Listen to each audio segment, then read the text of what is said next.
All right, so we have the basic question, what is an override? So Town of Hanson is allowed to increase its tax levy by 2.5%. Tax levy is the amount of taxes that the town can assess and collect from town residents. Any new taxable development can also increase the tax levy, which is new growth. Whenever you see something new being built, that's considered new growth. Right? If anybody adds an addition onto their home or a pool or anything like that, it's all considered new growth. Only town residents can override the tax levy limit at an annual election. So there's a big little chart at the bottom that will show basically the levy limit, 2.5 automatic increase, new growth, and your override, and then your levy scale.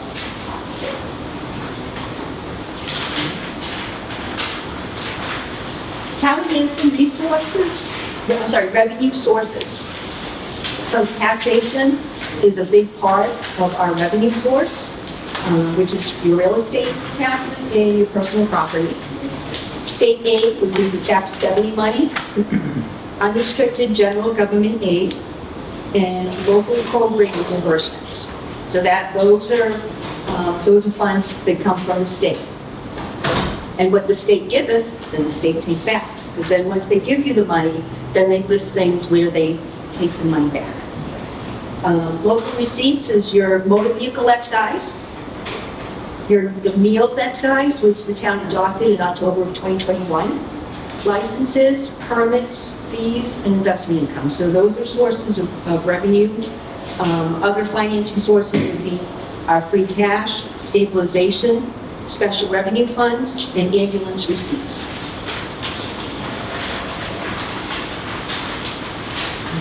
So the Hanson budget is funded predominantly by property taxes. Can everybody hear me okay? Can you hear me?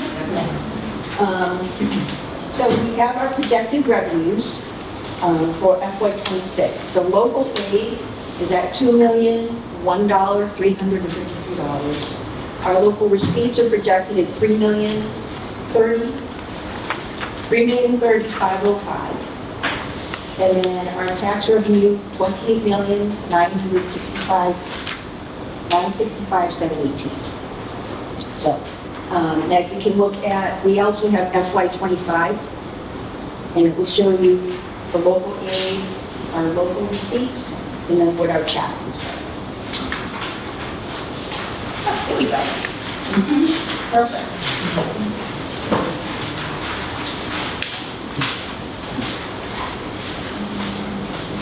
It's here.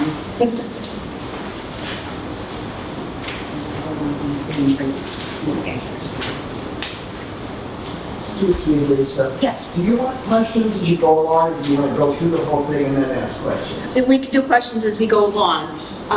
What we're going to do is our town accountant was not able to be here in person today, but I do have him standing by phone call in case it's a financial question, and I will give him a call to provide the answer. So are there any questions right now so far? Yes. And maybe I'm jumping ahead, but, I certainly agree to the paper about potential cuts from the federal government. Is that going to impact? Do we have funds that are going to be impacted by that? I am not sure, because the cuts from the federal government go to the state. So once the state figures out the impact from the loss from the federal government funds, that may trickle down to less state aid for the municipalities. But we don't know that. We don't know that yet. Yes, exactly. Thank you. Okay, yes.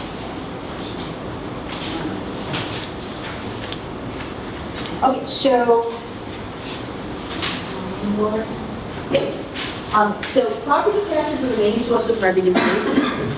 And we have a pie chart that will show you, so the property taxes, which is the real estate taxes and personal property taxes, are 85% of our revenue source.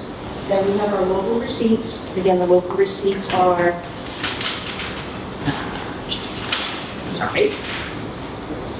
would be the motor vehicle excise, the meals excise, licenses, permits, fees, and investment income. So that is 9% of what we use for our budget.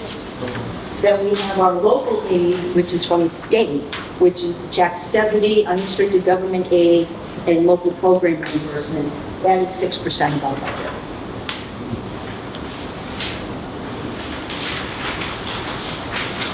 Okay, so our FY26 budget proposed, and this will show you the categories of where our money is divided by the different departments here in town. So our education is 48% of the budget, and this will give you the breakdown of projected amounts for education. Our public safety is 20%. Then we have our general government. So public safety is fire and police. General government is our other departments, which would be town hall departments, your treasurer collector, your town clerk, your assessor's office, building, zoning, conservation, your select board's office. So all of those in accounting, those departments, and also highway would be considered general government, which is 7% of the budget. We have our debt, which is only 1%. Hanson has a very low debt compared to a lot of municipalities. Library recreation is 2% of the budget. And then we have our human services, which is our board of health and our senior center, 1% of the budget. And then public works is 5%. Yes? Two questions. My first question is this sort of how the pie chart is distributed pretty consistent with what you see with municipalities across the state in terms of percentage-wise? So, I'm sorry, could you... Oh, sorry, I'm Karen Moser. Yeah. Oh, Karen, hi. Yeah.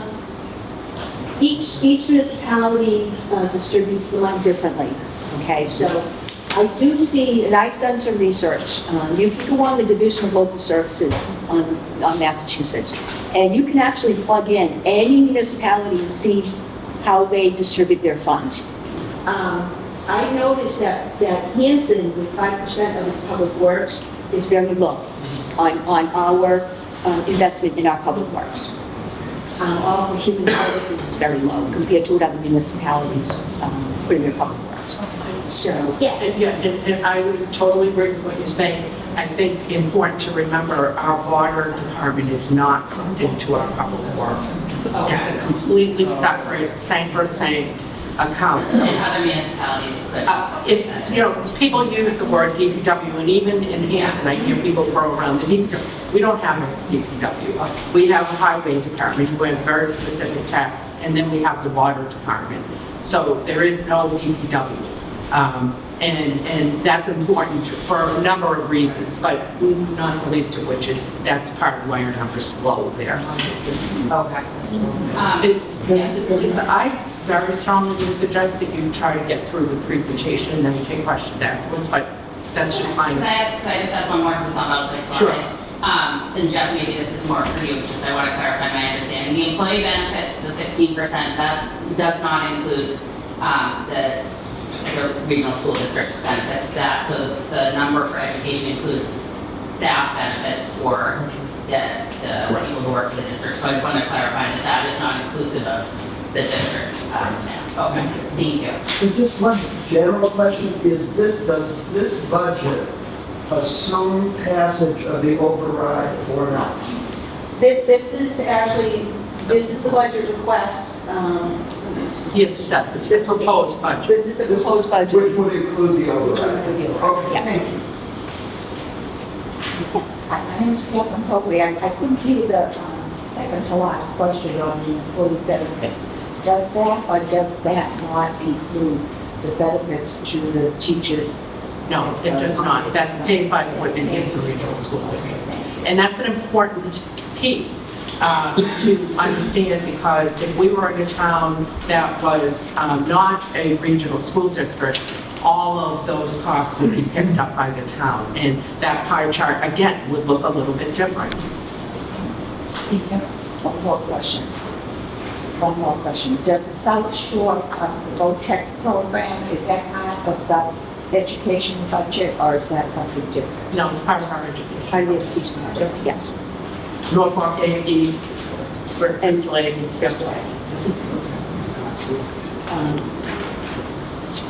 So, The finance is asking for $3 million increase in tax levy. That's employee benefits. And what that basically, that includes, that will include allow the hiring of 4 additional firefighters, and allow for a sustainable budget by eliminating the appropriation of $1.61 million from free cash, which does help our bond rating. And your bond rating is almost like your credit. So the better credit you have, the lower interest rate you have when you borrow.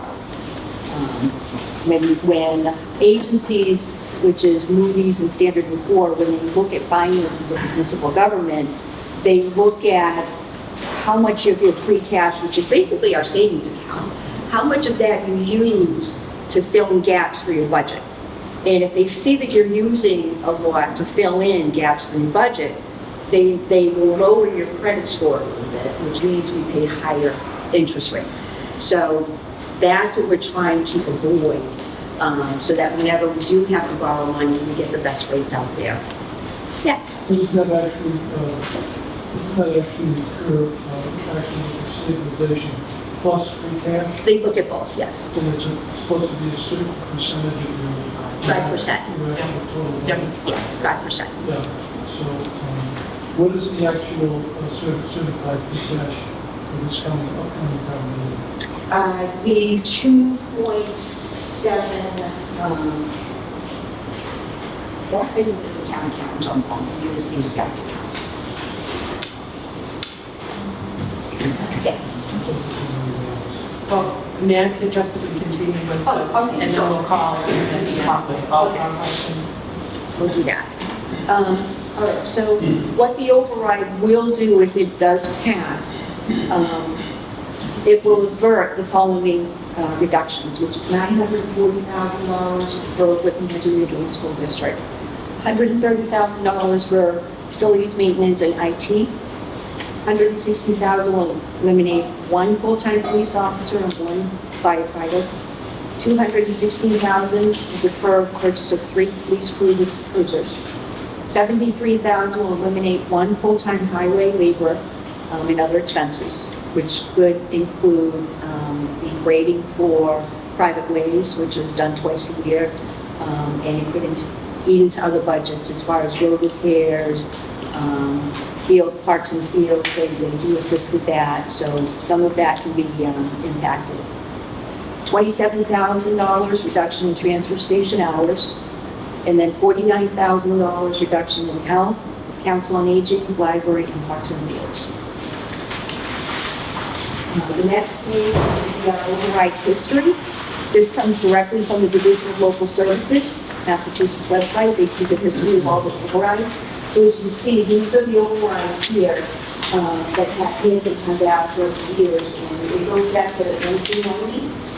And this, about the top will show all the overrides that were proposed, and these are all the overrides here that did not vote, that were not did not pass, and the ones on the bottom from 1990 up to 2022. These are the overrides that were passed, and it also shows what departments the override was specifically geared towards. So you'll see that there are the schools, culture and recreation, public works facilities, and then general operation. So that will show you the history that's kept by the state of overrides. So when you hear people say, oh, you're asking for overrides all the time, this chart here shows the history. And in the 2000s, when you look at what we have, 2, 3, 4, 5, there's only been 7 overrides in the last 24 years. And it's basically 2006, 2013, and 2022. In the year of the 2000s, there's only been 3 overrides that have been passed. Yes? Just one important thing, overrides, so all that money you see that is voted for overrides, but still the town's tax levy is for compounding 2.5% a year. So add up all of those overrides, and compound them all 2.5%. Well, only the ones that pass. What's that? Only the ones that pass. Only the ones that pass. Oh, Yeah. I thought you were including only the ones that pass. I mean, we including the ones that do pass. but, The highlighted ones are the ones that passed, and it dates all the way back to 1989. those Start. are all the Yeah. town's tax levy base, and still in your tax bill, every single one. No overrides forever. The only thing it is a debt exclusion override, which runs out once that, once that. What's its name? One thing I did want to mention on the prior slide is people, I think a lot of people were like, well, how did you guys decide what you were going to cut? Because that question always comes up, or it's a reasonable question. Really, the board said nothing can be sacred. We can have no sacred cows, because if the override doesn't pass, everybody has to put things on the table, and we have to have all the department heads say, in draconian times, what are you going to do? And so that is not the proposed budget, those cuts. And when I say all the departments, including the Hanson Regional School District in that, we went back to everybody and said, if everybody has to take a haircut, really a scalpel, what would you cut? So I just want to emphasize, I've had, people have said to us, well, oh, no, the transfer station, again, it's like, yep, this is stuff, like, we are huge, the two of us are like, probably #1 fans of the transfer station, at least according to my husband, the guy at the transfer station. So we're not, it's not a personal thing at all for me. In fact, it goes against my own interest to have that. But the transfer station is there. And then the other thing is the senior center. I mean, there's a special place in hell for a person who wants to cut the senior center. But, there's, again, everything's on the table, and and so that, I just wanted to clarify, because people thought it was sort of arbitrary, or like there's some kind of maniacal plot against certain people or certain groups or whatever. That's not the case. We literally said nothing's sacred, and everybody has to take a haircut. And we will have all the department heads speak on that after the presentation. All right. So we do have some resources for additional information. We do have a website. It's www.hansonbudget.com. When you go to that website, it is a wealth of information. There's a frequent an FAQ box. There is a documents box. If you click on the documents, it will give you many different. It will give you actually the information here. It gives a lot of different information. And on the very front, when you click on the website, it opens up a tax impact calculator. So what you can do is you fill in your assessed value of your home. And if you don't know it, you can give our assessor a call, and they can certainly help you with that information. You fill in your assessed value, and it will show you the monthly cost and the annual cost of the tax override. And this amount here is based on a house that's assessed at $515,876. And it shows the tax impacts on the $3 million override. That website really, it's a wealth of information. So go on as many times. There's also a survey that's being conducted by Bridgewater State University, by the Department of Political Science and Public Administration. So we do not get the surveys ahead of time. They're being compiled by Bridgewater State, and Dr. Melinda Tarsi-Bingo will be meeting with the select board on Tuesday to present the results of the survey. So we won't even see it. We don't have anything to do with it. It's completely confidential. You don't have to put your name, your email address, or anything. So if you haven't done the survey, we have flyers back there where you can get to it online, and we have some printed copies as well. If you want to fill them out here, we will be delivering them to Bridgewater State this afternoon. So that leads us to what's next. So town meeting will vote on the FY26 budget at town meeting May 5, which is at 6:30, and it is at the high school this year, high school auditorium. We moved it to the high school to make sure that we have plenty of seating to accommodate everybody. And then Article 5 that you'll see, we'll have the informational warrant that will be ready. It went to the printers yesterday, so hopefully we should have it by the beginning of next week. We will have printed copies in all the departments for everybody. It will be online. Article 5 is the non-override budget, and then Article 6 is the budget with the override. So there'll be 2 different budgets that you'll see. And then town election is May 17th, which the override question is on the ballot. So make sure you come out and vote, spread the word to family and friends. It's very important this year to come to town meeting and to come and vote. And Lisa, do we have, I know last year we did bribes from the senior center. I did, yep, Ms. Collins is working on that. Okay, great. And we also child care as well. Yes. Okay, so at this point, what I'll do is we'll have our panel speak from the different departments, and then we can go into a questions session. I'll start with Karen. And I'm Karen Stolt, the library director. So we are not asking for any additional services with our budget that we proposed, that we submitted. We are asking for level services. Our biggest concern with the override is there is a chance that we would lose our state aid. So what that is it's additional funds that we receive from the state in supplement of our budget. Our municipal budget does not include any programming. So if we were to lose our state aid, that is what we use to fund all of our programs. So we would not be able to provide those services to people. Also, if we lose state aid, we are currently in the middle of a planning and design project to design a new library for the town of Hanson. And that is contingent upon us maintaining state aid certification. So again, if we were to lose state aid, that project would be terminated. And we received a $90,000 grant from the state. Any unused funds would have to be paid back to them with interest. So again, if you lose the state aid, we have to go back to the state. And our project would not continue. And Carrie, can you just explain why you would lose the state aid? Because my understanding is that the funding from the town drops below a certain amount, then the state aid is off. Right, so there's different requirements for state aid, so we have to be open at least 40 hours a week. So obviously, if there are cuts to our staff, we may not be able to maintain those hours. And then also, as Laura said, we have to have an amount appropriated to us from the town. And we have to meet that number, and below that, then there is a waiver process for that, not for the hours, but it's a lengthy process, and there's a chance we would not receive the waiver. So there was a chance that we would again receive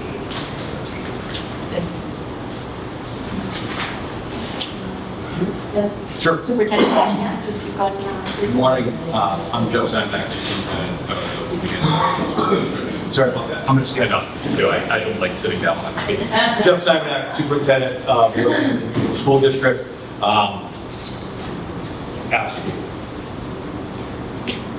Been the superintendent, finishing my 7th year. Been in the district since 2010 as the high school principal. So if you've had some of you young enough to have kids that have gone through with me since 2010, some of you have had grandchildren that are in our school district. My job is to put forth a budget that will provide an education for our students who can start in our district at 3 years old in our preschool, up to 22. So sometimes people think the district serves kids kindergarten through grade 12. We do not. We have students, we have 140 some odd students in our preschool. Some are special education students that are required by law to provide services for them. Some are very detailed services. We also have about 30 students in our postgrad program that they do not have a high school diploma because of their special needs, and they graduate with a certificate of attainment, and we provide services for them up until 22. That's usually job work experience, and that's called our life skills program. Our budget, as well as the library's budget, does not include any new folks. This is a level service budget that maintains the services and the people and the programs that we have as of today. The difficulty with providing this budget for the town of Hanson is we also have the same issue in the town of Whitman. Our budget has gone up 5.36% this year, and that is the highest budget that I've ever presented since I've been superintendent. It's gone up around 4%, it's gone up 3%. This year, the budget has gone up 5.36%. I can almost guarantee in the future, it won't go up as much. This is the most difficult year that we've had in the past. In 2022, we did a 5-year projection going through 2028 of where our budget would fall. This year, in 2022, we anticipated a 4.6% increase of our budget. 5.36 is a little bit higher, but I thought our numbers were pretty solid back then, and I think our business manager, who happened to be a former town administrator, did a pretty good job of projecting. The challenge is, and I know nobody wants to pay more taxes, I do not. I live in Pembroke myself. We have financial difficulties, and I have parents that live in Pembroke that are in Plymouth that are in their 80s. I don't want them to pay more. However, I have a job to do for the students and provide information for the taxpayers, provide an education for those students that I've talked to you about. And this is what it costs in fiscal 26 to educate our students. And I wish I could give them a Mercedes education. I wish I could. Ever since I've been principal, I've said, we do a Cadillac education on, I used to say Yugo, I'm dating myself now, but really, really cheap budget. Our teachers are outstanding. The services they provide are outstanding. They are not the highest paid teachers on the South Shore. They flatline right in the middle. My assistant superintendent and I, who's been in district since 2003, used to say, we're flatline, we're content to be marginal.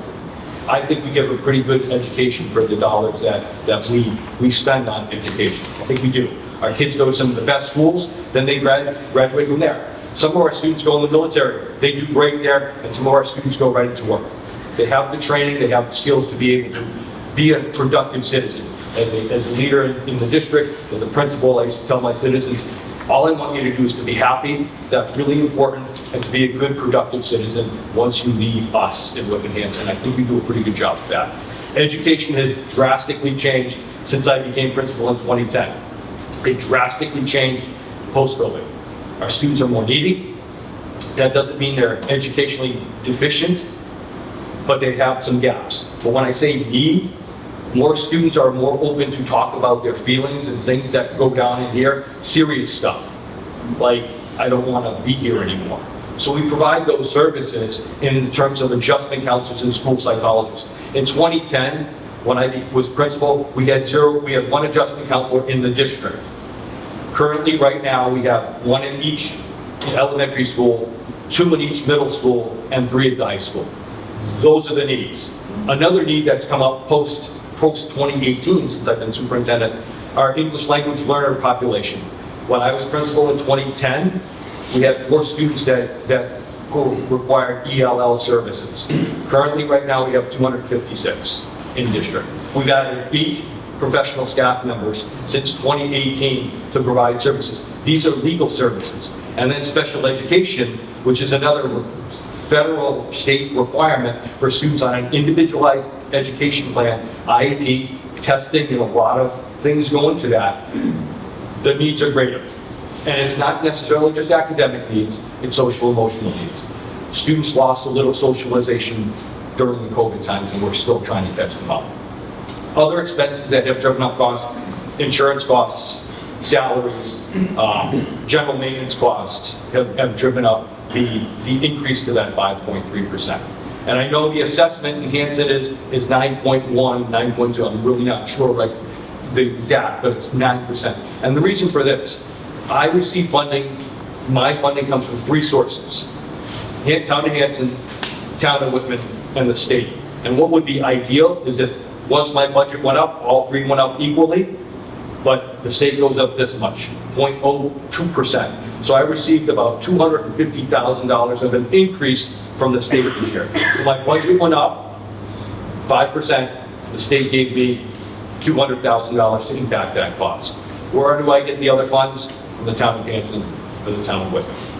And I know Hanson bears the burden of the cost of vocational education. I get that too. And we've talked about that. I don't have a choice to send students out to vocational schools. Once they apply to South Shore Vocational, which is our consortium, we're part of that.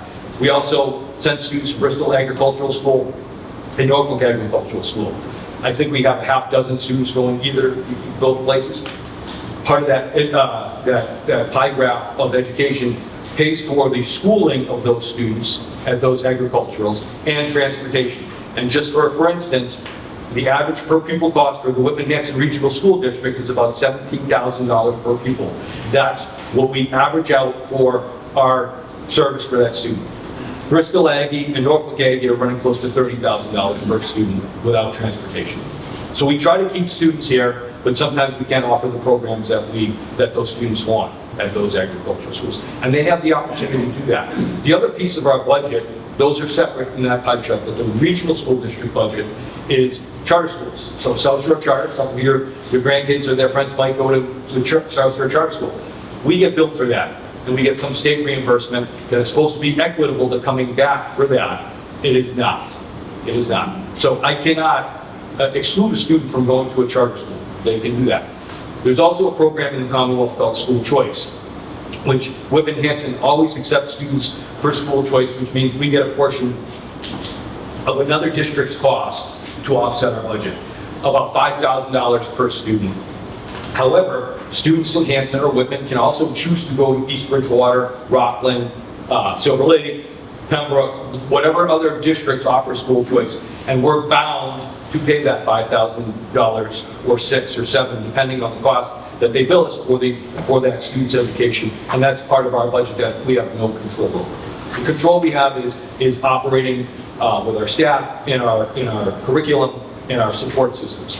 If the override fails in either town, I don't have a budget. If that's what's approved. And what could that happen? What would that mean for the district? Right now, about 24 positions. I have about 681 people that go through human resources. So in our regional school district, there are 3,400 plus students, that about 1,300 plus students are from Hanson, but we employ, through my one HR director, 681 folks. And what is that? That doesn't mean all teachers. Those are my coaches, those are my substitute teachers, those are my contracted service people that come in doing occupational therapy or physical therapy that I can't afford to pay for people, so we have to contract those folks in to give those benefits to our students.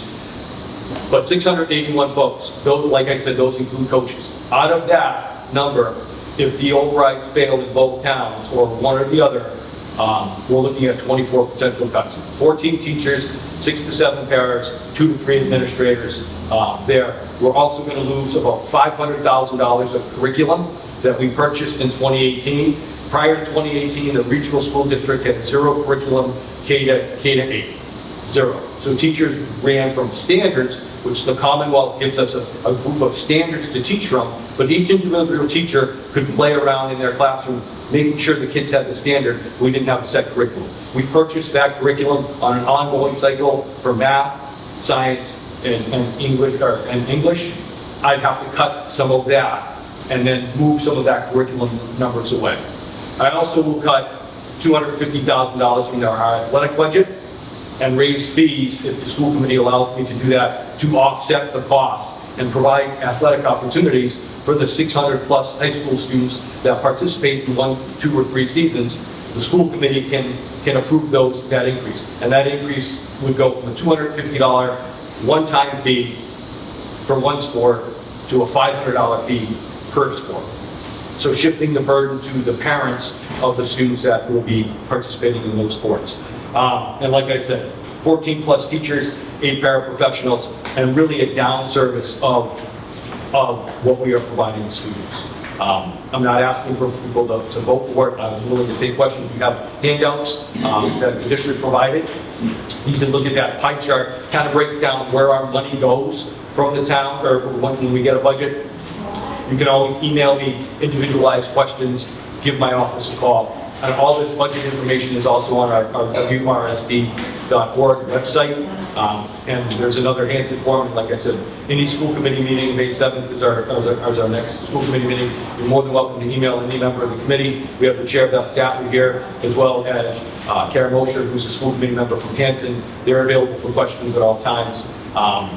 It's not a comfortable position to be in, to be looking at cuts. And it's not a comfortable position to be here in Whitman and Hanson looking at a potential devastating loss to municipal services. These folks here, we rely on each other. So it's not a department.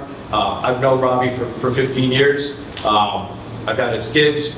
We work together really well, and I know the needs of this community are varied and great, and the loss of the services will not only impact the residents of the town, but also the regional school district. And I just got to give a shout out to our EMS folks. We've had 2 cardiac issues at the high school over the past month. You probably read one in the newspaper. We had a gentleman who was coming to attend his son's baseball game, and thankfully he collapsed in our parking lot because an off-duty nurse from East Bridgewater, from Bridgewater Management, started CPR, and an off-duty officer started life restorative services to that man. He actually was flatlined. It was not good. Hanson Fire responded. Off-duty folks responded because he's understaffed. They were able to get him back. He was able to speak to his son in the ambulance on the way to the hospital. He's made a recovery. They did an article about him. We also had a cardiac issue of a student who had a medical condition who dropped on the tennis court. Thankfully, Hanson was able to respond. The medical device that student had responded. But these are the needs that happen. You wouldn't think would happen at a high school or a high school event, but we utilize the police, the fire, the highway frequently, and we all work together to make sure that we maintain, in my department, an adequate place, a safe place for our students and our faculty to do the job that they do, and students can access what they want access. So I'll take questions at the end. Thanks. So I have a question, because I think it's one of the elephants in the room. There's a lot of elephants, but one of them is, are you getting 100% reimbursement from the state for everything the state's supposed to be reimbursing you for? So a couple things. There was a question over here about federal funding. I'll answer that too. So we receive about $1.8 million in grants. That's not in our budget. That's not in our operating budget. There is a real possibility that we don't receive all of that funding. I don't know what we do from there, but I don't know that prior to May 5th or prior to May 17th. But it's $1.8 million in Title I, Title II, Title III, and two. It's a 200 grant. That's my special education grant. That's about 1.3. Also, the state has always said we're supposed to get 100% back in regional transportation reimbursement. That has never happened. At most, we've gotten 95%. We've earmarked 75% reimbursement from the state. And our reimbursement budget is for, one, mandated busing. So by law, we are bound to transport any student in the district who lives outside of 2 miles from the school they attend. By law, we're supposed to transport them, and they're going to give us back the entire cost. The state has never done that. But there's a caveat in the law that says districts can seek reimbursement for students that live 1.5 miles away from school. So we've kind of looked at that loophole. So we actually moved that from 2 miles away to 1.5, so we could get more reimbursement using that little loophole that the state has. But we've never received that reimbursement. We're also supposed to get reimbursement back, and I mentioned special education costs. Special education costs isn't just necessarily within the confines of the Whitman-Hanson Regional School District actual buildings. Special ed teachers, services. Some students actually require services outside of our district, and those are called out-of-district placements. And there are 2 different types of out-of-district placements.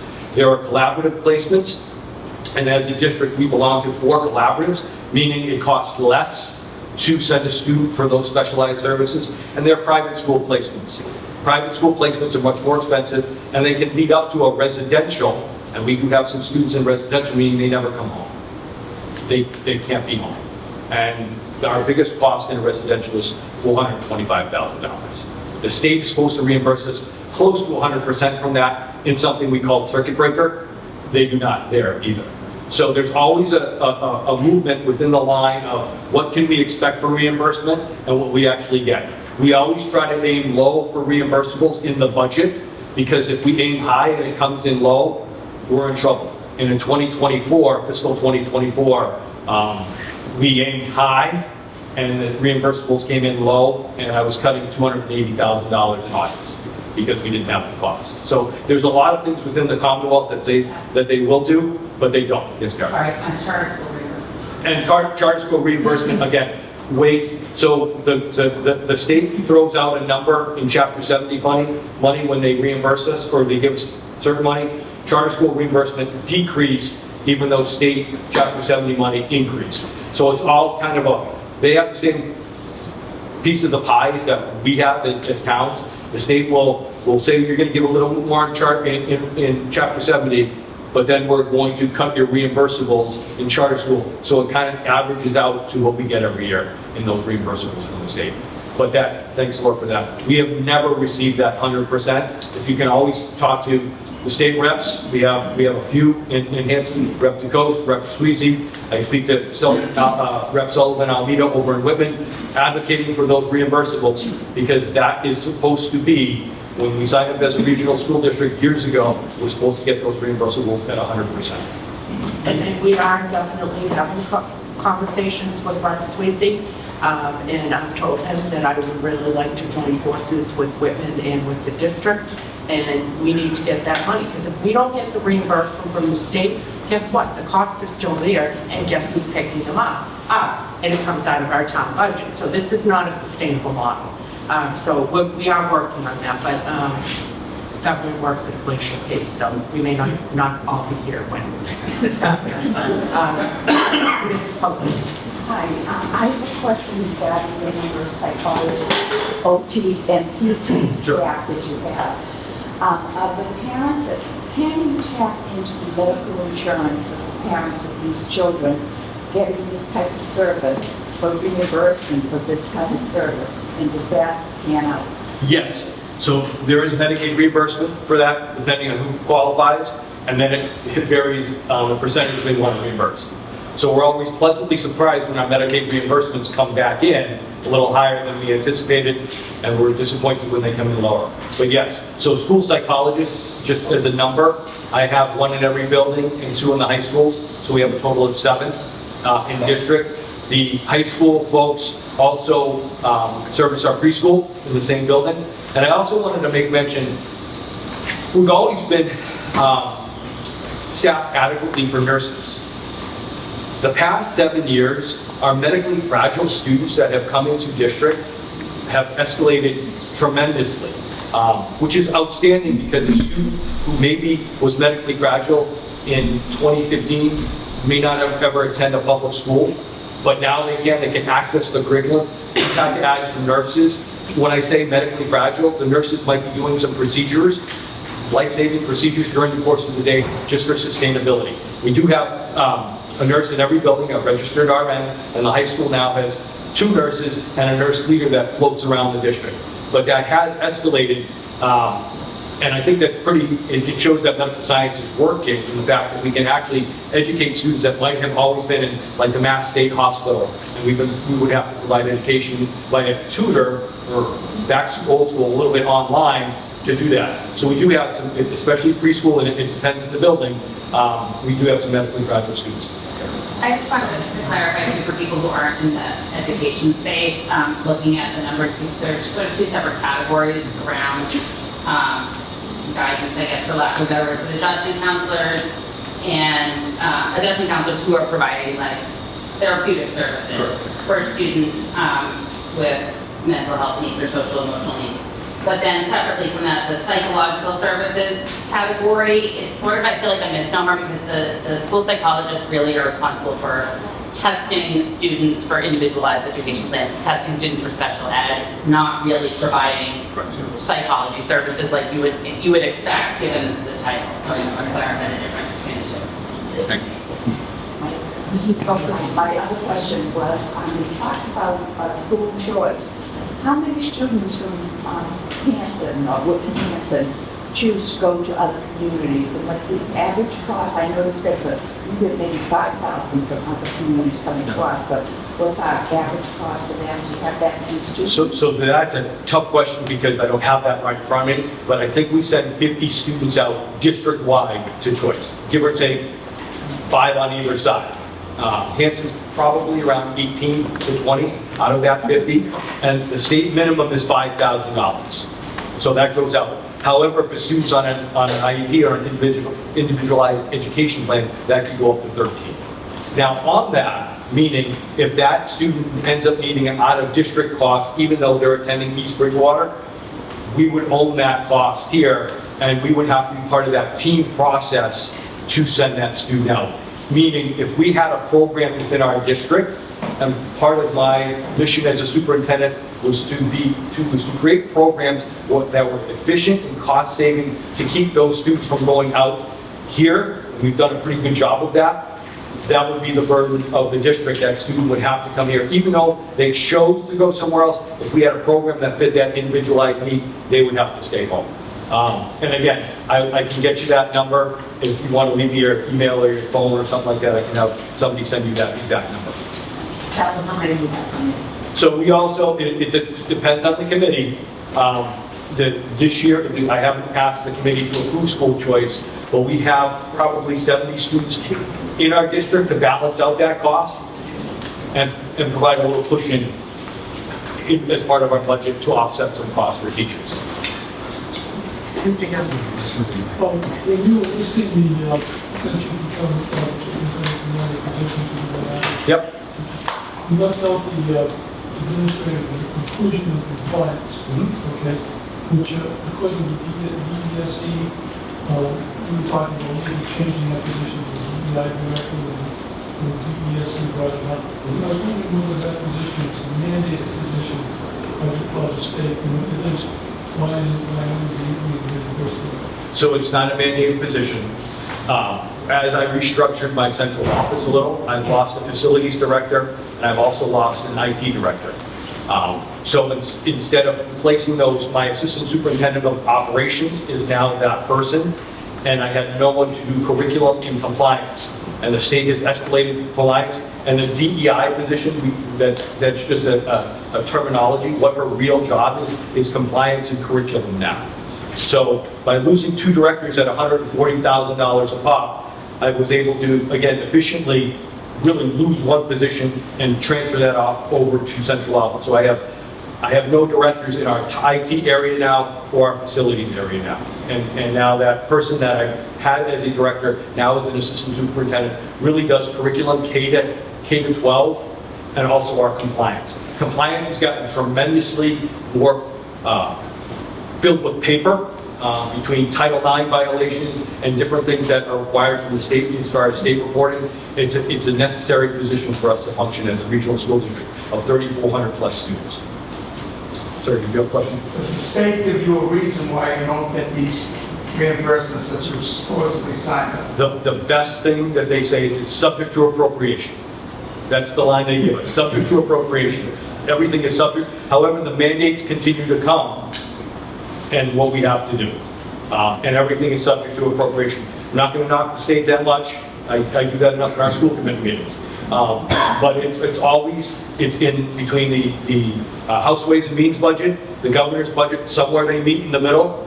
This year, the reimbursables look better than they ever have, but I don't hold my breath because something can happen in July whenever it's signed, and we got burnt, like I said, in fiscal 24, when reimbursables came in, 10% lower than we had anticipated, and I'm laying people off in August or not filling positions.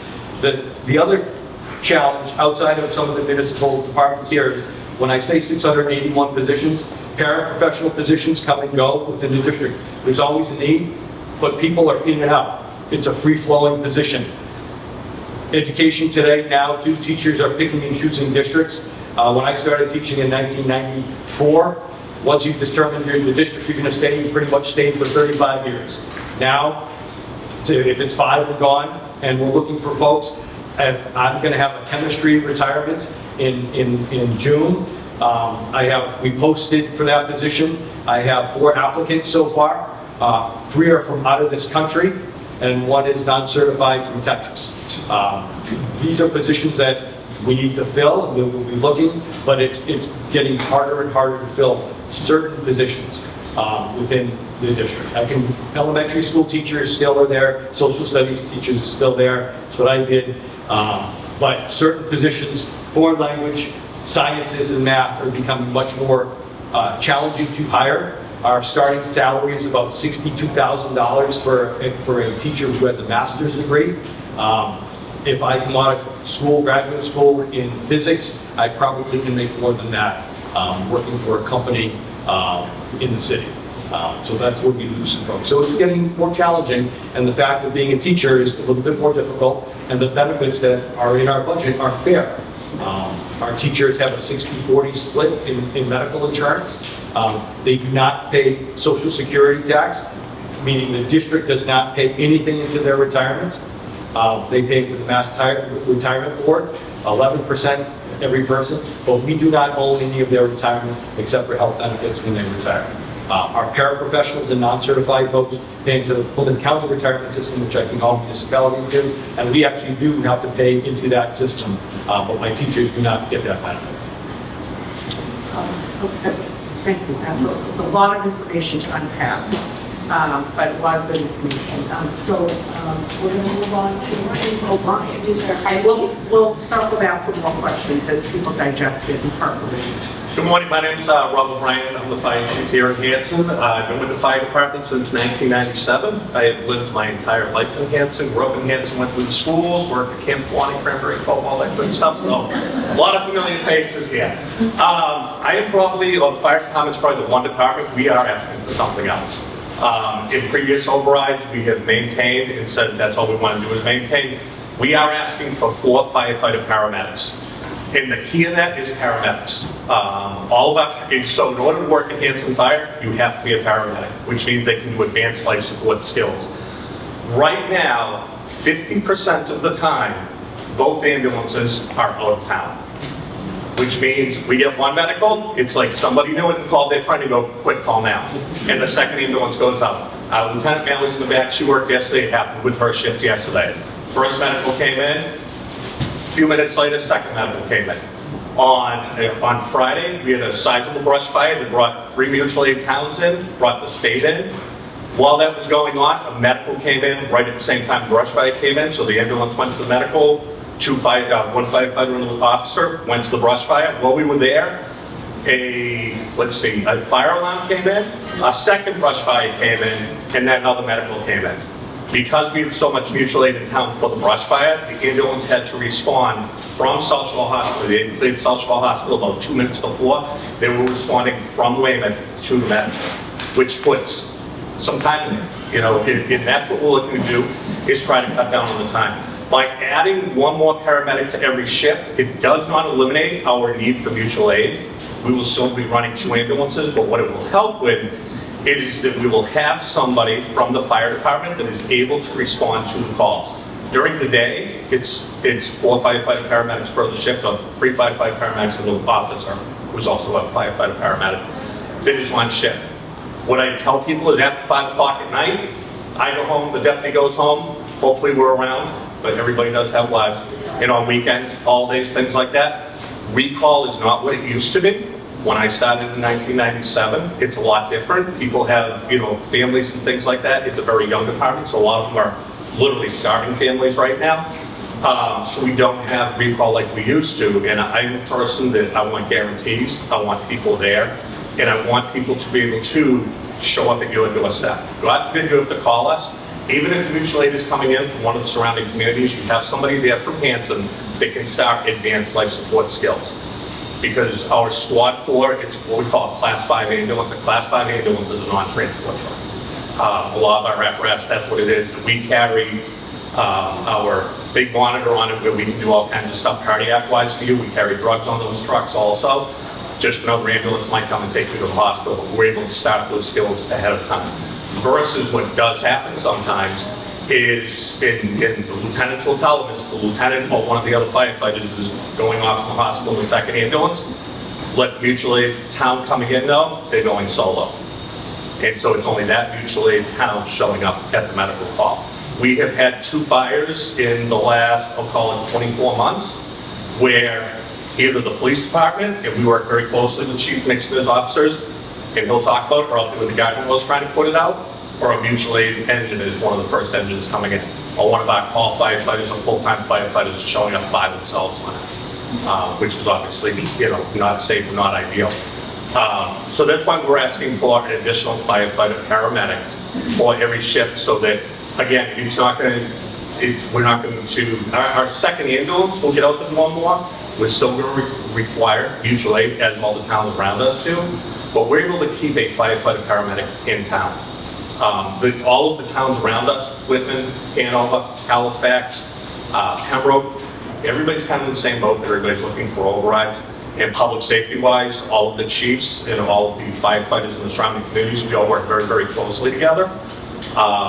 So we try to help each other out as much as we can, but there are times that we can't provide mutual aid to the town of Whitman or the town of Pembroke or Halifax because we're busy in our own town. And same thing happens with them, that they can't provide us mutual aid.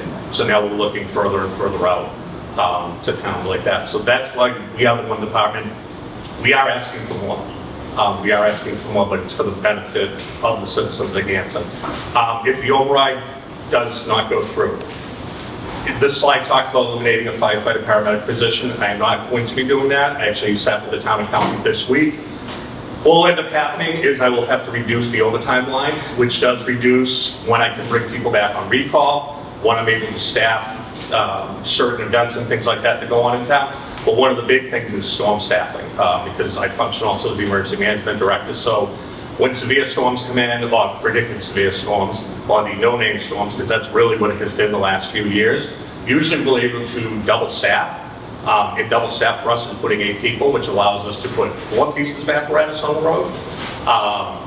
We may not be able to do that. Again, it'll be a moving target as far as what we can and can't staff at that point. So, absolutely. I'm wondering if you can talk about the change in demographics of the town of Hanson and how that, and just in general, how you've seen the calls that you're getting change. Yep. So one thing, since being with the department a little more than 20 years ago, is when a lot of 55 and older communities came into Hanson. So here's a benefit that I look at for myself, and again, growing up in town and working very closely with all the departments, like was mentioned before. When the 55 and older community comes in, so that does not require students for the schools, which is good. So you don't have that cost. But what cost does come up is on the fire end of the house or on the police side of the house, that now, as people get older, we do require more emergency services. So we look at when the first 55 and older communities came in, they were 55, 60 years old. Now it's 20 years later. And a lot of our runs, that's where it's going. One big thing that we are absolutely seeing, as is the police department seeing in the school district, mental health. That has become a big thing, I'm going to say post-COVID. It was definitely there beforehand, but even post-COVID, it is now a much bigger thing. And I'm talking about strictly also just the lights and sirens runs.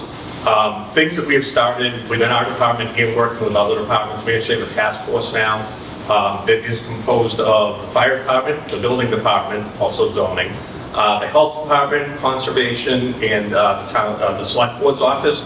And we meet weekly, and it's all about, okay, what's getting built in town so that all of the code compliance people can be on the same page for it. Are there other issues in other buildings and things like that that is going to require litigation for us to work, specific for the fire department, to work with Department of Fire Services to get people into compliance, to keep everybody safe.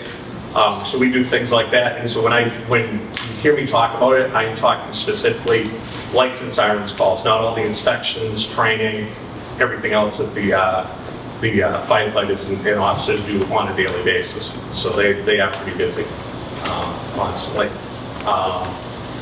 Is there any questions right off the bat that I can answer for anybody? So, and I offer to you, Lieutenant Malley's in the back, go ahead, wait, I'm going to embarrass you. She comes up to the senior center here actually quite a bit. But I do encourage you, if you have questions, come to the fire station and see me, or better yet, ask any of the lieutenants or the firefighter paramedics about it. You know, so I've been doing it a long time. Their point of view is sometimes a little bit different, which is good. We do have a lot more technology than we ever had. I like the pen and paper days. They know enough, don't give me the computer. But come and talk to us. Absolutely. Come take a look at our apparatus and things like that. Take a look at our fire station. We will gladly be doing to show you around. Excellent. All right. Thank you.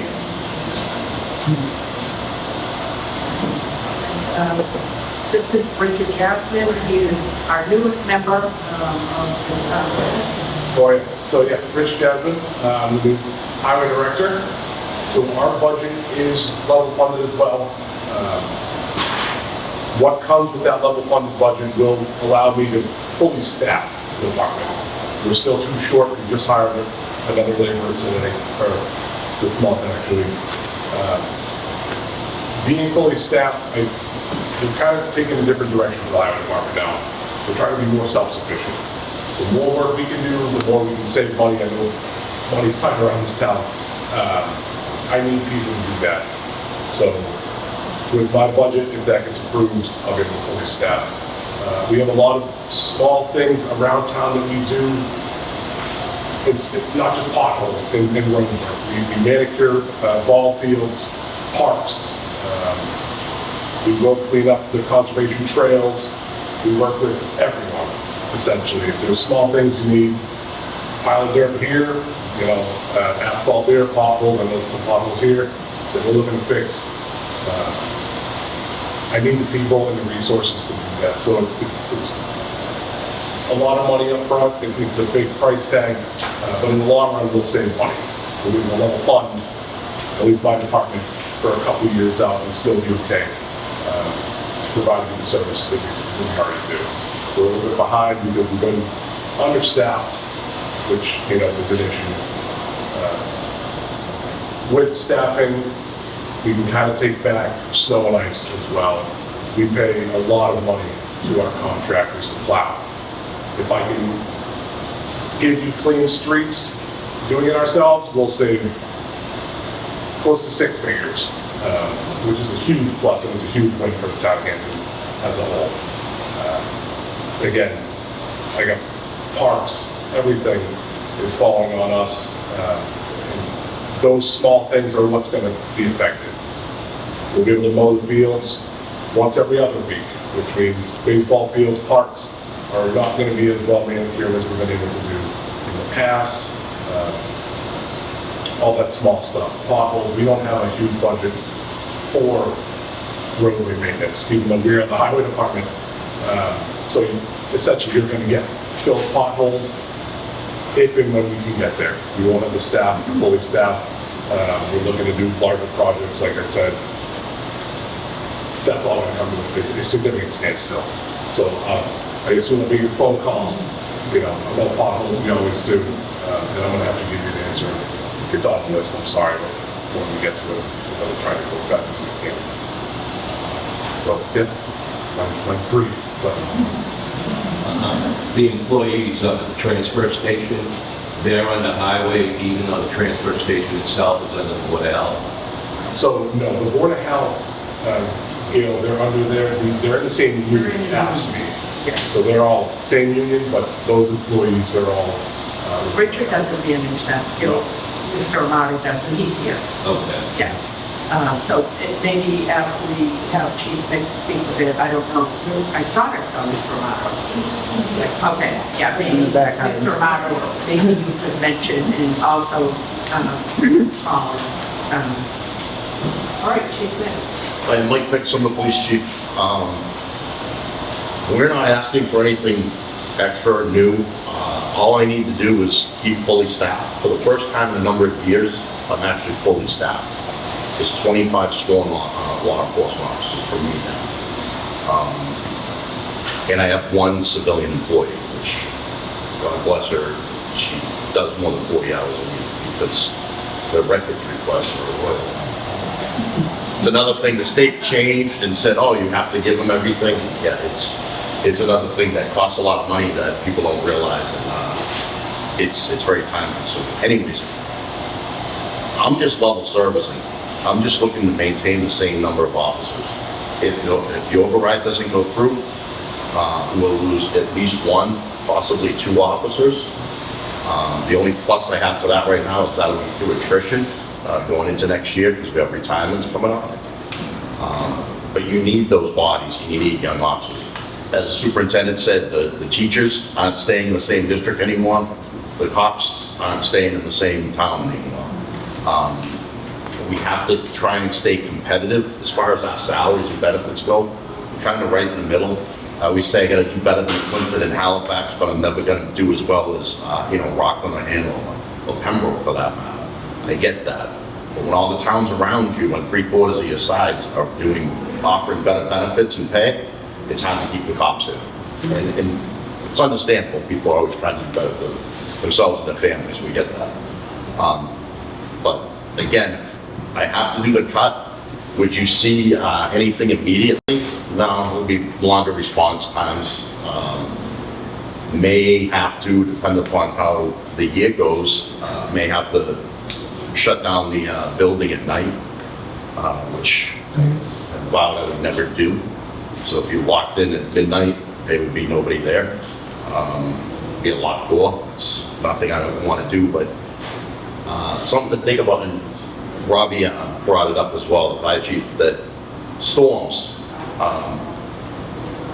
My overtime line, I always say, is like snow removal. I have no idea what it's going to be. I get one big case, the money just disappears. We have a storm. It costs me between $7,000 and $10,000 a day when we have a major storm. And I don't mean hey, you know, there's 6 inches of snow. Now there's probably a couple extra cops on just to deal with the accidents. But when we have, especially these windstorms that come up now, sometimes I'll have 10 officers on the street, but I can't put any more on the street because we're out of cruisers. So that $10,000 a day, we get one major storm and we're without electricity for 3 or 4 days, there's $40,000 or $50,000 gone. That would be when I'd have to start managing my overtime and staffing less. Right now, there's usually 2 officers on the road and 1 in the station. 4 to 12, we try to make that a little more because the 4 to 12 shift is always busier and sometimes the midnights are too. But, and I said this the other night, I know people cringe. The other thing is, the ambulance is on a town a lot. And when there's no ambulance, guess who comes to the medical? The cops, okay? And I say, I don't want another cop trying to save my life, okay? I'm pretty confident in my own abilities, but like, we're only trained for to save you as best we can, you know? Stop bleeding and put air in you, that's it. You know, we don't really have beyond that. And that's not to knock the officers, we're all, you know, CPR certified, first responder certified. We're that one level below an EMT, but we don't have the equipment and the knowledge and the abilities to do that. And I can't transport you in a cruiser to a hospital. Really? Can't move you anywhere. So, and on top of that, one of the other things too is the officers, you know, our call volume isn't quite as high as it used to be, but the time we spend on calls is a lot longer. We're required to do a lot more things than we used to. 20 years ago, you go to a mental health call, we'd bundle somebody, throw them in an ambulance, and off they go. Or we'd lock them up, even though maybe the mental health issue was really why it was a criminal issue, and we let the court figure it out later. We go to a ton of mental health issues. We also are required by law to de-escalate or make attempts to de-escalate, which is fine. We used to do that to some extent, but we're on calls a lot longer. And we're basically borderline social workers. And that's fine. It's changed and it's good, but you have to remember that with every service, it's time consuming and it costs money. So again, we're just looking to maintain what we have. I'm not looking for any extras. I don't even see the department growing other than I need a civilian position in a couple of years. I don't see the department growing. Yeah, and see this finally woken up. The only one that can sleep and get paid. So again, I'm not looking for anything extra.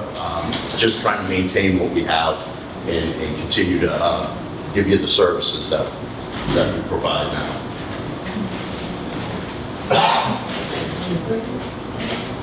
Our health agent, Mr. Lotto, point out.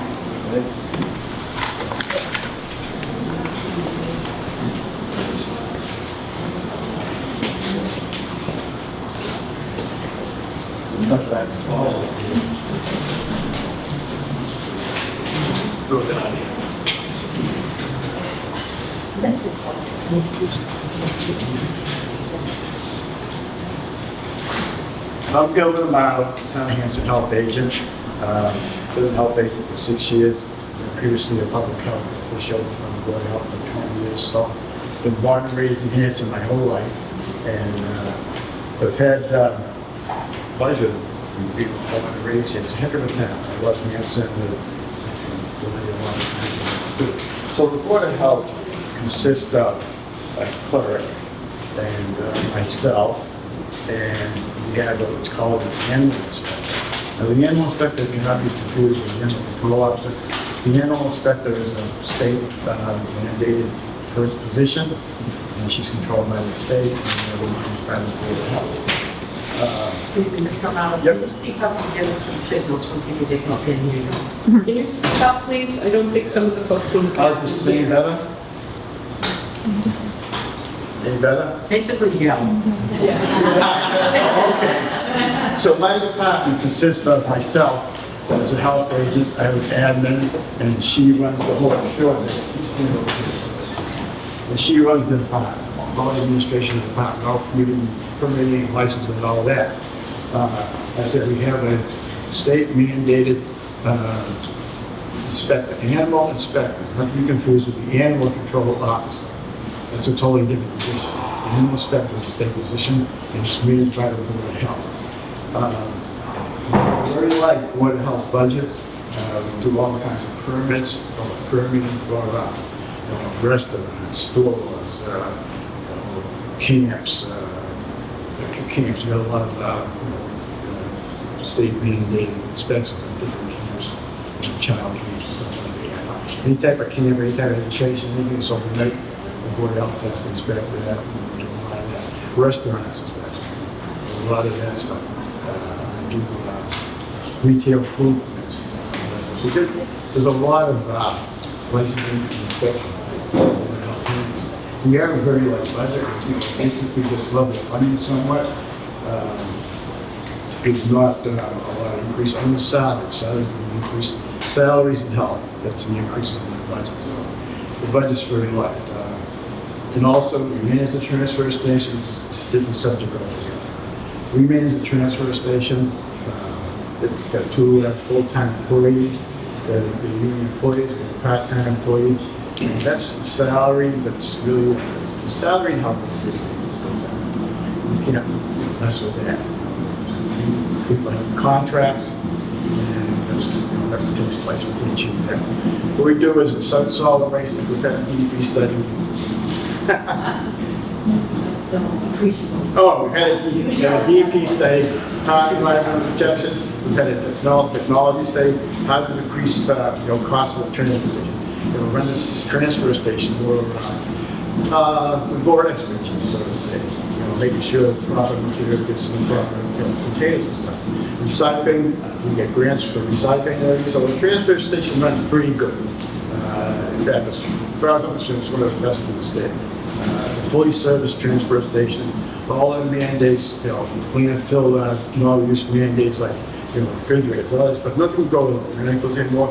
And New England doesn't really have any landfills. Everything we have that's disposable goes out of state, basically. And New England is hardly anything for landfills. They all close. So all these facilities take everything out of state. It goes down south, it goes all over the place. So they have material recycling facilities in towns around here, and that's where our trash really goes. We try to separate it. That's why it's important for people to recycle. We recycle, they lower the cost of the transfer station. So I monitor that with DEP or DEP, look at these grants in different ways to save money in the transfer station. So that's taking place. So we can't control the cost of this thing, but we can control what it's going to cost us to dispose of material properties. And I think we do a very good job. I can't, praise all the departments in the town. Everybody's doing their hard to do the best they can what they can. Nobody's looking for a lot of increase in, transfer station. Those increases there take place as contracts and expenses go up. So you're getting good service from all the departments in the town. You got to really express that. Work with these guys, like Chief O'Brien, went to that inspection services institute. You'll get these run more efficient. If we can do something for each other, that lowers the cost of doing business. And we're all looking for that. We're trying to reduce the cost of doing business. It's kind of working out. The inspection service we did it Tuesday, and it's kind of working out for all of us. We're gaining momentum, so it's good.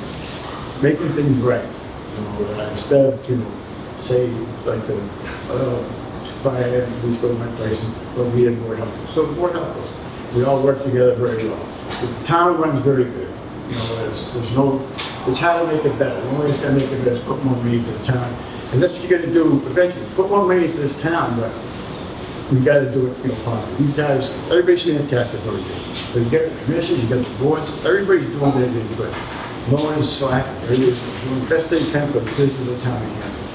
I know we all have the elderly people in Hanson, an elderly person myself, but we're all working hard. Mr. Marco, if you have to take a haircut at the transfer station, what's going to happen? Well, try to cut, try to take a look across, but the hours will get cut, and that's what we don't want to do. And we have different grants, we have to meet, certain criteria. So you similar to what Ms. Stover said, like the state requires you meet certain criteria to get the grant. And we're part of Southshore Recycling. We get a lot of information from Southshore Recycling. We're part of the collaborative. We have Hazardous Waste Day as a sponsor. And citizens in town, for instance, go to Hazardous Waste Day in Hanson, or 5 other towns, you go to those towns. And we provide a lot of services.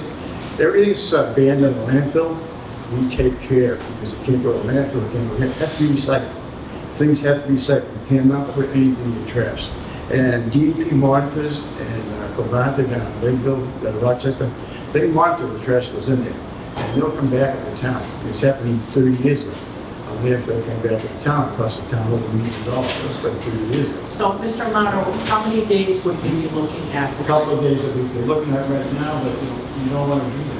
No, I recognize that, but everybody's talking about if we take the haircut, what happens? And you're saying we're looking at a couple of days. Yes.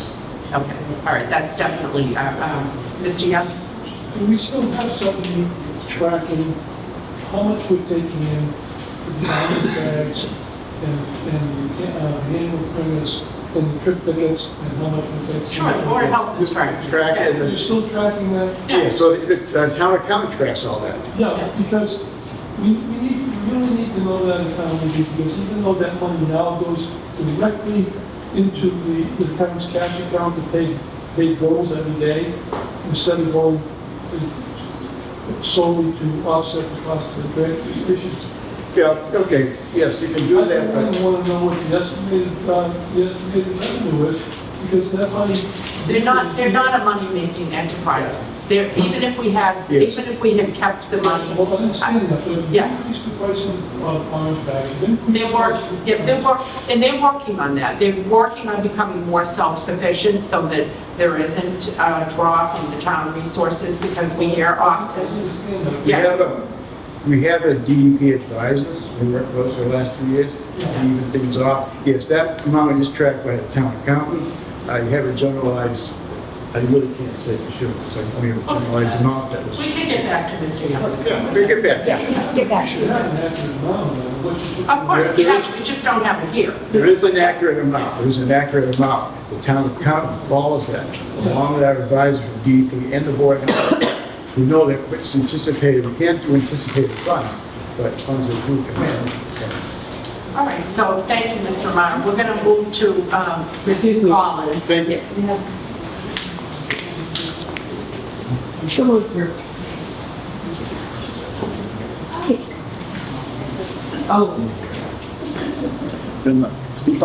Well, this woman needs no introduction.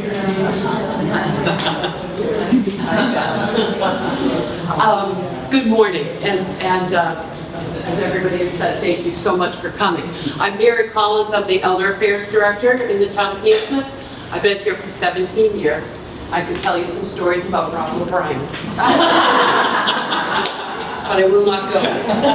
So, I want to make you aware of the fact, many folks are frequent flyers here to the Senior Center, but I wanted to make you aware of the fact that Gil and I, as well as Parks and Recreation, fall in that category, that 1% of the budget category. The Senior Center we receive 0.4% for our budget. And as Rob alluded to a little bit earlier, after COVID and many things were being put in place for people to get back into their jobs, back into their schools, and certain things put into place, our seniors that was not recognized. Rob alluded to the fact that, as did Mike, that we have an increase in mental health problems, mental health issues, and it doesn't stop at the age of 60. A lot of this some of it can be kind of not blamed, but COVID could have a very big impact on why someone is feeling the way that they're feeling. We have yet to have some people actually come back, frequent flyers before COVID. Part of our job is to do outreach so that maybe we can de-escalate whatever situation so that it doesn't go to police and fire. In order to do that, the tools, just like plows and things that that you need, Rich, we need people, and we have not had people.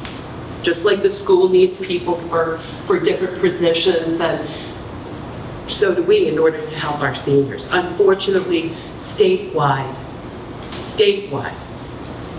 senior centers do not receive, they all receive a very small percentage of the annual budget. What a reduction would mean to our senior center would be that we would lose a part-time outreach person. It's the only outreach person I have besides myself, as I am the only full-time employee here.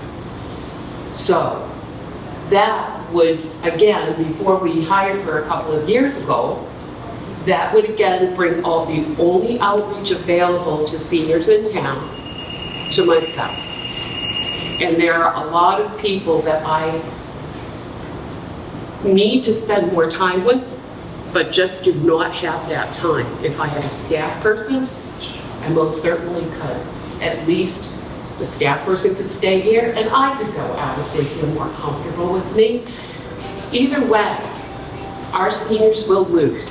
And unfortunately, statewide, this is no indication of Hanson, it is statewide. Seniors are the last people that are thought of. I'm very sorry to point that out to everyone, but it is the truth. And the way I was brought up was there has to be a balance. We're raising, now I'm going to preach, I'm so sorry. And you all are aware of this. So now we're raising children and we talk about community. And the school has been wonderful over the years, and the Builders Club coming and doing things with our seniors. If we're going to build community, we need to recognize and teach our children that community is not only those under the 18 or 22, or that is everyone. I think back to other countries who really do honor their seniors, and I just feel generally overall in the state of Massachusetts, you can look at every town's budget and you can see how much money is placed to help seniors. I will tell you, people come in this building and you would not believe what they need. And they have nowhere to turn. And what we try and do is we do work closely. We work closely with Sherry O'Hall, we work closely with police and fire, so that hopefully it doesn't end up with them. Sometimes it does, and sometimes it's a work that we do together as a team. But Hanson is a wonderful community. People are willing to volunteer. It can't always fall to volunteers. There are specialized services that are needed for seniors as well that they don't have access to.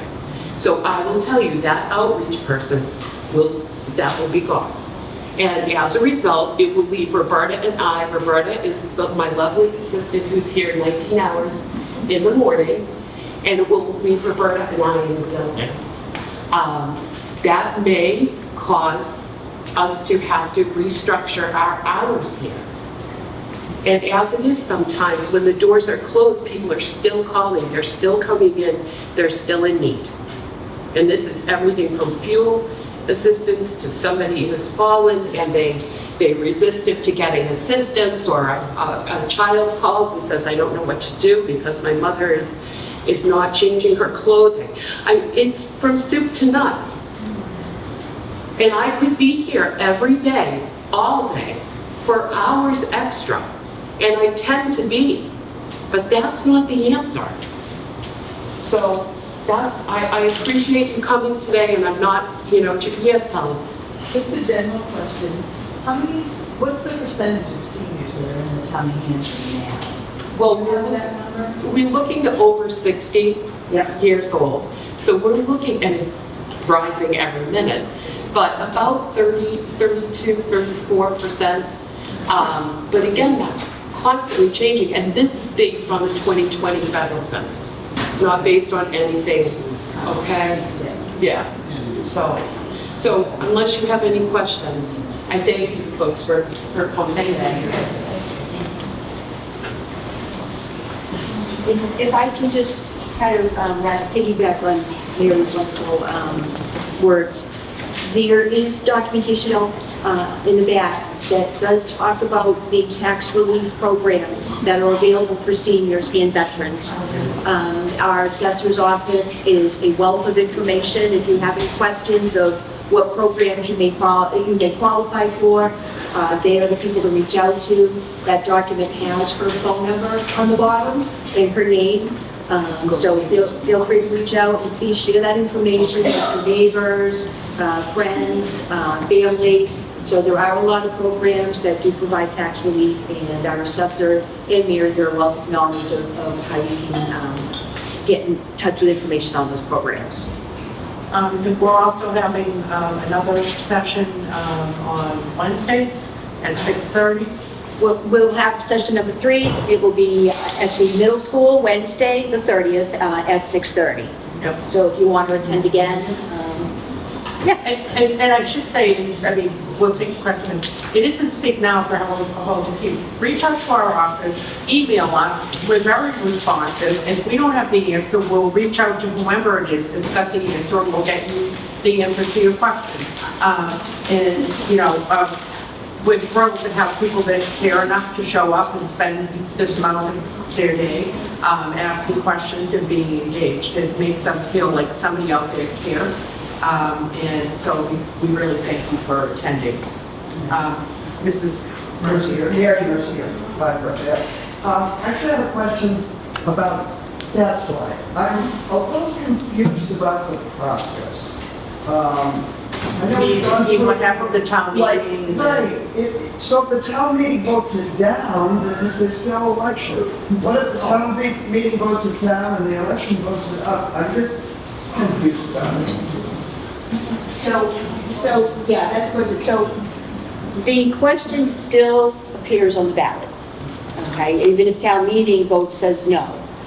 The select board is the authority who can vote to put the question on the ballot. So even if town meeting votes no, it will still go to the ballot.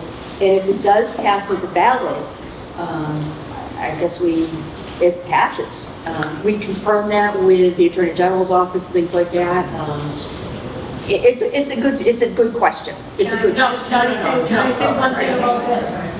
We need to place the question on the ballot. We need to do that because we are not the town meeting. The people that attend these are not the town meeting, not the town meeting, the town electors. At their general election, that's where the actual choice is made. But we need, I'm not gonna say anything. You can probably tell by my pickle face how I feel. We still need to place it. It needs to go out to the general population of the town of Hanson to vote on it. They have that right, and that's why I think we should put it on the ballot. So just to clarify, town meeting is voting whether to put it on the ballot. What causes a lot of confusion in people's minds is like, well, why the heck is it already on the ballot? It's on the ballot because by state law, you've got to put it on the ballot within a certain time frame so that people have the information that they need and they're educated about what it is that's going to be on the ballot. So we have had this question before, what happens if it doesn't pass the town meeting but it does pass at the ballot? And Mr. Young, I can see you're looking for questions. I can go back to 2014 and tell you that we had a contingency override twice to put down the Indian Head School and McCoy and build a $57 million front-line legacy school, pre-K through 6, right over there. And that failed twice. So the third time, they took, selectmen, bypassed the town meeting and took it directly to the ballot. What we're talking about in this particular instance is a contingency. Exactly. Override. The wording is such that the yes vote for the override in town meeting confirms the end vote that confirms that ballot is valid. The question is valid. Exactly. But a no vote at the town meeting sends it directly back to the school department, and then the school department has to make a choice as to whether they're going to cut the budget. Well, it's not just a school override. Well, I was gonna say, everybody, I mean, that was kind of, but it goes back to everybody to rejigger their budget. They can Yeah. cut it, the town wants it, and they can cut it a lesser amount, or they can send the same one back to, it has to go back to both towns. All it takes is one town to vote no at a town meeting, and send it back to the schools. What, and just to be clear, like, it isn't all on the schools and the school committee. That is, yes, that's a very important part of it, I'm not saying that, but we too would have to do some soul searching about what we can do with our budget. Oh, absolutely. But Yeah. the school, I noticed that there's a separate article that talks just about the school budget. And I was wondering why there's a separate article on the schools. There isn't a Well, I separate, saw the informational, Yeah, school. Well, there's Article 5, Yeah. which is the budget without the override. Yes. Article 6 is the budget question with the override. So it's not just the schools. No, it's not. no, it's all inclusive, it's all inclusive. Just to answer your question clear, Mary, your question clear. If town meeting votes down this override, it will still be on the ballot, because the ballots have already been printed, but the ballot vote is null and void. It does not matter if it passes or doesn't pass, it's negated. So if it doesn't pass town meeting, it needs to go back to the Town meeting, if you care, one way or the other, town meeting is what you need to show up for. And it can go back twice. If it fails the second time, you end up with a super town meeting. Yes. I understand if it's voted down, but back to everybody. But we are dependent on the town equipment for the school portion of the budget. Correct. If they pass it and we do not, or we do not and they do, what is the consequences of that? But that Well, does happen. So again, yeah, so again, a budget. the school committee doesn't have a budget, and then it goes back to the school committee to say, would you reconsider? And then they make a determination, and depending upon what that determination is, and then the other factors that the towns have got to deal with, you know, the town would again take a look and say, okay, is this the year that, you know, we're going to completely bleed the free cash, you know, if the override doesn't pass. So everybody's got a role to play. But it would, if there is any dissonance between what Whitman does and what Hanson does, then the end result is that it would go back to the district, because they don't have the assessment being voted on, you know, positively. And they were asked, could you take another look at the assessment? And then they'll make a determination, and they'll either say, we really need the budget that we set and we feel that we cannot cut it, or they will say, well, we've made a few, you know, cuts here and there, can you guys make a few cuts, and then you know, we'll take it from there. So but ultimately, you know, if there is no agreement, then we'd go back again, and then as Mr. Young said, there could be a super town meeting if the dissonance, if the lack of harmony continues. So we've never had that happen, and I personally don't want this to be the year, so, you know. It's one of the best big super town meetings. We know we used to be not.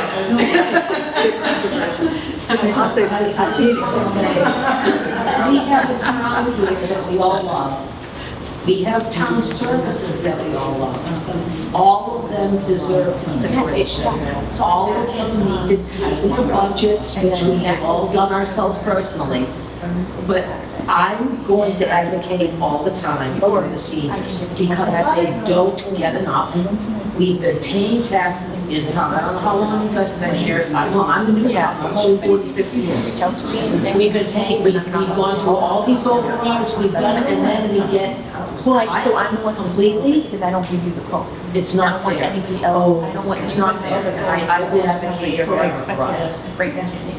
You know what I mean? So it becomes a part of like one of our. I just have a couple of questions, the general questions. Karen, could you go back to the FY26 proposed budget, along with the pie chart? And Madam Chair, I understand that you said that the water department is not part of this. That's still 100%, the circle that we have. That's there. 100% of the town's operational budget. Okay. Yes. So even though the water department's not there and the health department is part of the human services. Yes, exactly. Which is 1%. 1%, and that includes. Maybe a little. That includes seniors. Maybe a little question now that the health agent is left. But Lisa said at the beginning of the meeting that human services and recreation library is low. And even though that the water department is not on that, it's still 100%. So there's got to be one or two areas that are high on that pie chart. Do you know if human services is low, what's high? Are you saying as compared to other towns, or what are you? No, our town, because if that's correct, and Lisa said at the beginning of the meeting, that the human services and library and recreation are low at 1 and 2%, there's got to be something else on that chart that's high. Oh, I think she was just saying on the chart it's low, not like we haven't done anything to make it lower, or like it's not lower than other towns. So the percentage of 1 and 2% is the same as other towns? Yes, yeah.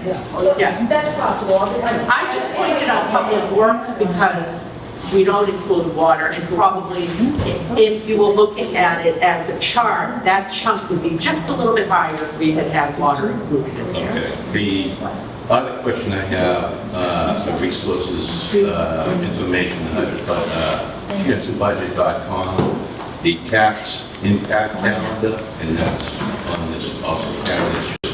I'm a visual type of person. It does have the amount on there, monthly and annually. If, right there, yeah, if the override goes through, I would be looking, and I guess I can, I don't know where I could go to find out what I'm paying now. Where could I go to Oh, you find can out? go, well, if you're not familiar, it depends, you know, if you're tech savvy, which I know you are. But if you weren't, you can call the assessor's office and they tell you. If you are tech savvy, you can pull up your own card on the website. The assessor has cards on each property, and it will have what your assessed value. Yeah, it's on your tax bill. You know, I'm trying to get away from. But you know, a lot of people don't pay attention to their, if their mortgage company is paying their tax bill, then they may not pay attention. And I'm not saying I'm for or against the override. No, you're just trying to get, we're trying to get the info. As a citizen, I can find out what I'm paying today. Yes, yes. And if it passes, what I would be paying. Yes. Then. Yep, Okay, yep. thank you. Yep. And if you're, again, if you don't want to go in, or you're not, you know, somebody who's super comfortable, my mom isn't, and you know, you can easily call up either our office or the town assessor's office, and they can, you know, the assessor can tell you what your value is, and we can plug it in and give you, you know, the number. So if you just, you know, hypothetically want to know. Yeah. I expected much more painful questions from you this year. Just wait, I guess. In terms of what the state's going to do, that open question, when do you find that out? On the reimbursement? August, I think. Is it, don't we find out late? We're talking school reimbursement? School reimbursement, as soon as the governor passes. No, for the next year. It's already been approved. It is reimbursables if not, so. Can I listen here? Okay. So whenever the governor's budget finally passes, And when is that projected? July, August, whenever that happens. Sometimes That's the earlier. insane part of the whole thing is we have to budget before we really even know what the numbers are. So it's like throwing a dart at a dartboard and hoping that you know. So basically, too, it looks like what you're asking for in the override is what the state gives you as a budget, too. There's a, right, the numbers are close. We have to make educated guesses based on historical. And if that's not there, then that's a whole another. Correct. Okay. Yep. And so you really don't have a date of when you know that will be done? Nope. Okay. Thank you. It just depends. I know that sounds insane, but it's true. Not done. Not Thanks again, everybody. Thanks for the questions and thanks for coming. Really appreciate it.